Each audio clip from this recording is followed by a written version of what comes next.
Hello students, physics with electronic पाठशाला में आपका स्वागत है। आज के इस लेक्चर में हम आइलर्स थ्योरम प्रूफ करेंगे। आइलर्स फाइव फंक्शन क्या होता है, इसके पहले वाले लेक्चर में मैंने बताया था आइलर्स फाइव फंक्शन क्या होते हैं। ठीक है, उस पर फिर हमने कुछ एग्जांपल्स किए थे। ये जो टॉपिक है आपका, ये जो यूनिट फर्स्ट है आपका अलजेब्रा का, ये लास्ट टॉपिक है आइलर्स थ्योरम। इसके बाद आपकी ये यूनिट फिनिश हो जाएगी। इसके बाद से हम अगली यूनिट जो है आपकी ग्रुप जो है ग्रुपाइड ग्रुप मेन वो उसको स्टार्ट करेंगे। ठीक है, तो आइए सबसे पहले अपने टॉपिक को देखते हैं, आइलर्स थ्योरम। तो आइलर्स थ्योरम का स्टेटमेंट है, if n is greater than equal than 1 and a is a positive integer. If n is greater than equal, n कोई इंटीजर है जिसकी वैल्यू a के 1 से बड़ी है, and a is a positive integer, a कोई positive integer है, such that GCD of a, 1 a, n equal to 1। मतलब a जो इंटीजर a है और इस n की जीसीडी 1 है, देन a के पावर फाई n, देखिए a to the power phi n लिखा हुआ है। फाई n हम जान रहे हैं, phi n Euler phi function होता है। आप कल मैंने बताया हुआ था, मतलब पिछले लेक्चर्स में आपको मिल जाएगा क्या होते हैं फाई n फंक्शन। तो a to the power phi n congruence to 1 modulo n। ठीक है, मतलब कह रहा है कि अगर n कोई इंटीजर है, a कोई पॉजिटिव इंटीजर है, इस तरह से कि a और n की जीसीडी अगर 1 है तो हम a के power phi n congruence to 1 modulo n दिखा सकते हैं। ठीक है, जहाँ पे फाई n क्या होता है, आइलर्स फंक्शन होता है। Where phi n are denotes Euler function. ये जो फाई n ऊपर लिखे हुए हैं ये क्या होता है, आइलर्स फंक्शन होता है।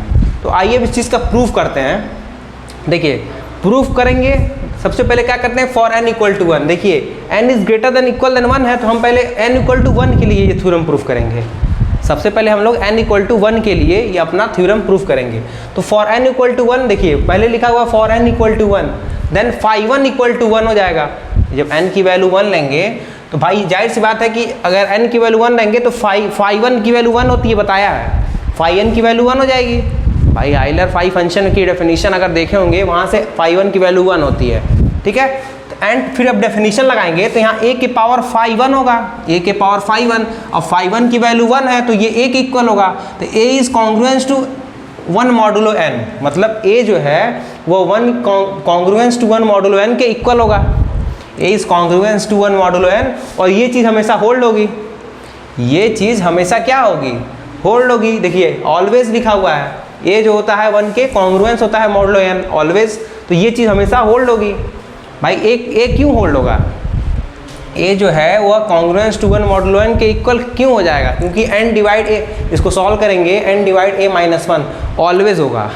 ठीक है, इसलिए ये क्या हुआ है, इसलिए मैं इसके आगे ऑलवेज, ये हमेशा होल्ड होता है। a congruence to 1 modulo n, ये भाई अगर a और n की जीसीडी 1 होती है तो a 1 के कॉन्ग्रुएंस होता है, ये थ्योरम प्रूफ कराया है, इसलिए ये चीज़ ऑलवेज होल्ड है।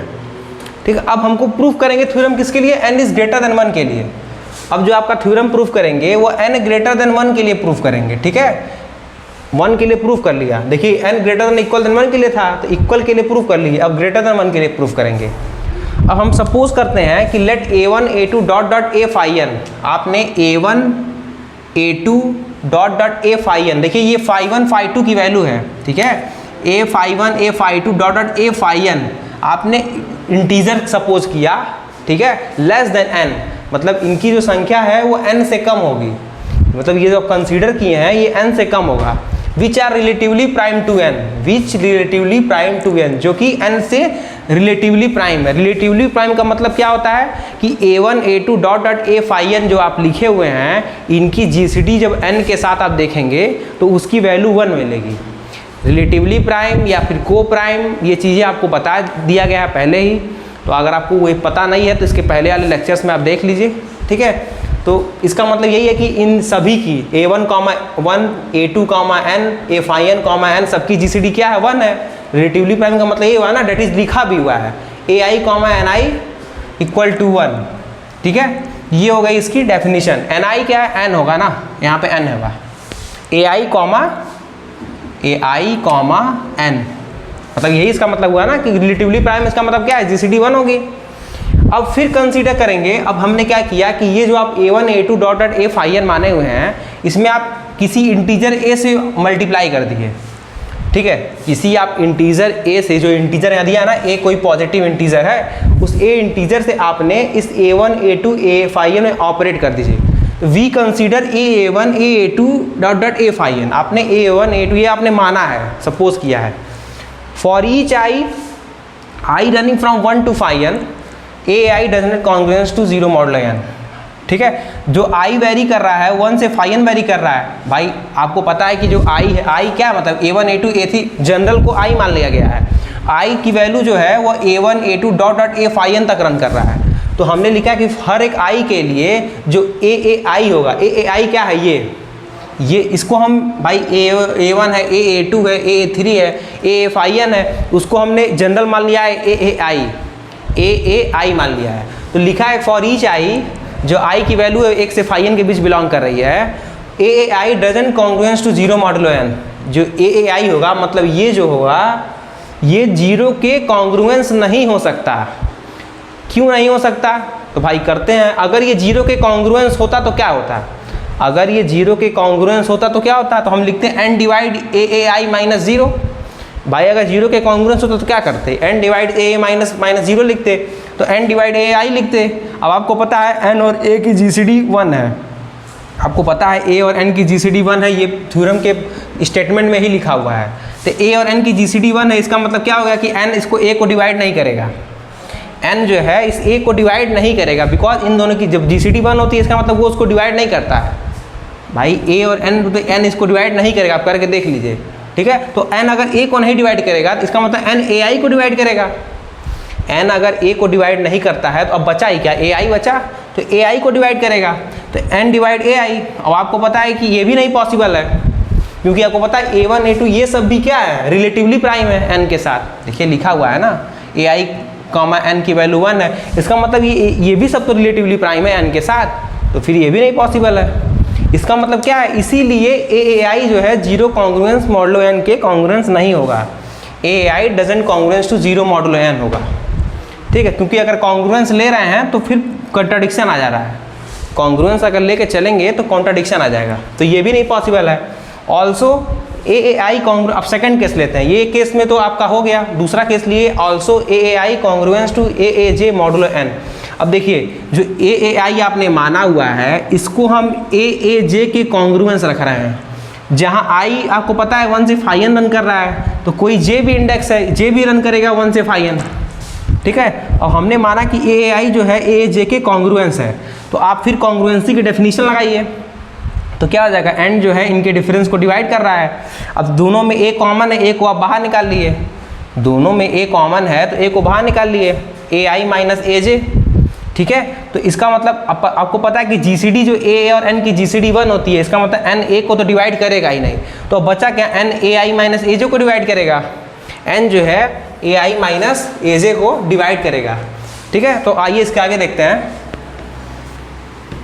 N जो है वह AI माइनस AJ को डिवाइड करेगा, तो क्या ये तो इसका अगर N AI माइनस AJ को डिवाइड करता है तो क्या होगा? n अगर AI माइनस AJ को डिवाइड करेगा तो क्या होगा? अब फिर कॉन्ग्रुएंसी के डेफिनेशन लगाएंगे, तो AI congruence to AJ modulo n। भाई अगर AI इसको n इसको डिवाइड कर रहा है तो फिर कॉन्ग्रुएंसी के डेफिनेशन लगा दिए, AI congruence to AJ modulo n। ठीक है, जो कि फिर कॉन्ट्राडिक्शन आएगा, which is not possible, which is contradiction, ये भी नहीं पॉसिबल है ना भाई। AI AJ के कॉन्ग्रुएंस नहीं होगा। ठीक है, AI AJ के कॉन्ग्रुएंस नहीं होगा, क्योंकि जब AI और AJ कॉन्ग्रुएंस होंगे, क्योंकि रिलेटिवली प्राइम है n के साथ, तो ये भी पॉसिबल नहीं है। ठीक है, तो फिर इसके आगे आप लिखिएगा then each AA1 comma AA2 dot dot dot dot A phi n are, देखिए A phi n, यही जो लिखा हुआ है ना, यही चीज़ लिखे हैं यहाँ, यही जो लिखा हुआ है इसी स्टेप को यहाँ लिख रहे हैं। A phi n are mutually perpendicular,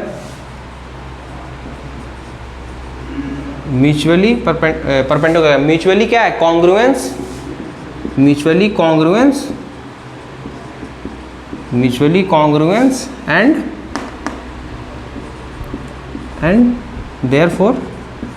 therefore ठीक। इसका मतलब क्या होगा कि जब ए आई ए जे के कॉन्ग्रुएंस नहीं है, ए आई जीरो के भी कॉन्ग्रुएंस नहीं है, इसका मतलब क्या हो गया कि ए आई ए जितने भी ये लिखा हुआ है ए वन ए टू ये सब क्या है, म्यूचुअली कॉन्ग्रुएंस है एक दूसरे के। देयरफॉर हम इसको लिख सकते हैं A one congruence to A one dash modulo N. ठीक है, इसी तरह A two congruence to A two dash modulo N. इसी तरह से dot dot dot dot dot A N congruence to A N dash modulo A phi N dash, A phi N, ये भी phi N हो जाएगा, A phi N modulo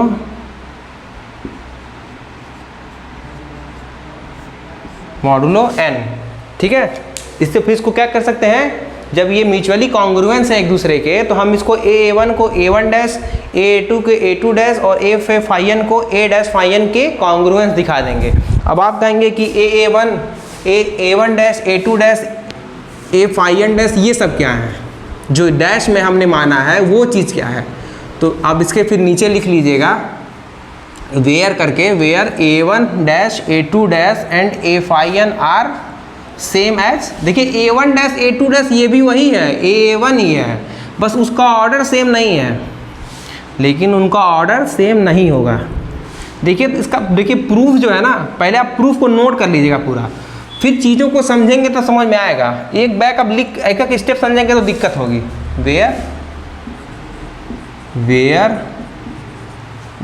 where marker change, where A one dash A two dash dot dot dot dot A phi N dash are mutually A one dash A two are same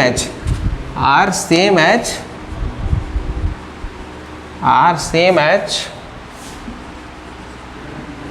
किसके same होगा, are same as A one A two, A two phi N के सबके similar है, same as A one A two dot dot dot dot A phi N और same as A one A two dot dot A phi N. ठीक है, but in different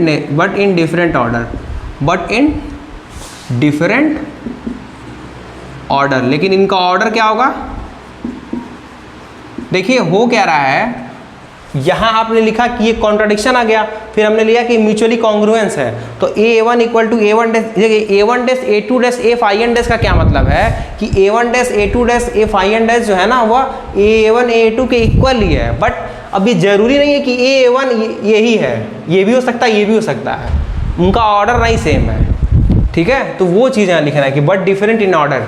ठीक है, अब आइए देखते हैं क्या करेंगे आगे। अब क्या करेंगे, इन सारे इक्वेशन को मल्टीप्लाई कर दीजिए, इन सबको एक साथ मल्टीप्लाई कर दीजिए, तो क्या हो जाएगा A one A two dot dot dot dot dot A phi N congruence to A one dash A two dash A one dash A two dash dot dot dot dot dot A phi N dash modulo N, यही हो जाएगा। अब देखिए ए कितना बार आया है, phi N time आया है, तो ए के पावर फाई एन कॉमन, देखिए ए कितनी बार आया है, फाई एन टाइम आया है, तो ए के power phi N common, bracket में क्या बचेगा A one A two dot dot A one, bracket में बचेगा क्या A one A two dot dot dot dot A phi N, A one A two A phi N congruence to A one dash A two dash dot dot dot dot A phi N dash, ठीक है, modulo N. ठीक है, अब देखिए क्या करेंगे, अब congruency की डेफिनेशन लगा दीजिए, तो एन डिवाइड्स, कॉन्ग्रुएंसी की डेफिनेशन लगाएंगे तो A one A two dot dot dot dot dot A के power phi N, A one A two dot dot A के पावर फाई एन ठीक है, a के पावर phi n हो जाएगा, ब्रैकेट में a के पावर phi n माइनस 1। देखिए क्या हो जाएगा कि ये a1 a phi n common ले लेंगे, ब्रैकेट में a1 a2 dot dot a phi n के इक्वल हो जाएगा। अब आपको पता है कि a1 dash a2 dash a3 dash dot dot a जो a phi n माने हैं, इनका ऑर्डर इन्हीं के ऑर्डर के सिमिलर है, इनका ऑर्डर इन्हीं के ऑर्डर के सिमिलर है। तो इसको हम अब इंटरचेंज कर देंगे। ठीक है, हुआ क्या है, देखिए a1 dash a2 dash a phi n ये जो दिया हुआ है ना, ये a1 a2 ही दिया हुआ है। ठीक है, बस इनका ऑर्डर चेंज है। तो भाई मल्टीप्लाई में कैसा ऑर्डर, मल्टीप्लाई में तो आगे पीछे लिख सकते हैं, तो हम इस a1 a2 को a1 a2 में ही चेंज कर दिए। तो फिर जब करेंगे n divides a1 a2 a phi n को, फिर यहाँ कॉन्ग्रुएंसी की डेफिनेशन लगाएंगे, तो a1 a2 a phi n यहाँ भी है यहाँ भी है, कॉमन ले लिए, तो बचेगा क्या, a के पावर phi n माइनस 1 हो जाएगा, a के पावर phi। अब पता है आपको n और ये इनकी GCD 1 है, इस पूरे की GCD n के साथ 1 है, a1 a2 a phi n की GCD n के साथ 1 है, अभी कंसीडर किए थे हम लोग। इसका मतलब n इसको तो डिवाइड करेगा नहीं, तो n किसको डिवाइड करेगा, implies that n divides a के पावर phi n माइनस 1, इसी को डिवाइड करेगा। ठीक है, तो यहाँ से क्या हो जाएगा, यहाँ से क्या हो जाएगा आपका, यहाँ से क्या हो जाएगा, देखिए अभी आपका प्रूफ हो गया, ये आपका यहाँ से प्रूफ हो गया। यहाँ से आप क्या लिख सकते हैं, a के power phi n congruence to 1 modulo n। ठीक है, ये इसका प्रूफ है, यही तो प्रूफ करना था, फॉर n ग्रेटर देन 1 के लिए हमने प्रूफ कर दिया। तो ये इस थ्योरम का प्रूफ है। ठीक है, तो प्रूफ थोड़ा बड़ा है, इसको आप पहले नोट करिए, फिर उसके तब चीज़ों को समझिए तो समझ में आएगा। ठीक है, तो वीडियो अच्छा लगे तो वीडियो को लाइक सब्सक्राइब और शेयर करें। और ये इस चैप्टर का लास्ट टॉपिक था, इसके बाद से हम यूनिट सेकंड स्टार्ट करेंगे ग्रुप।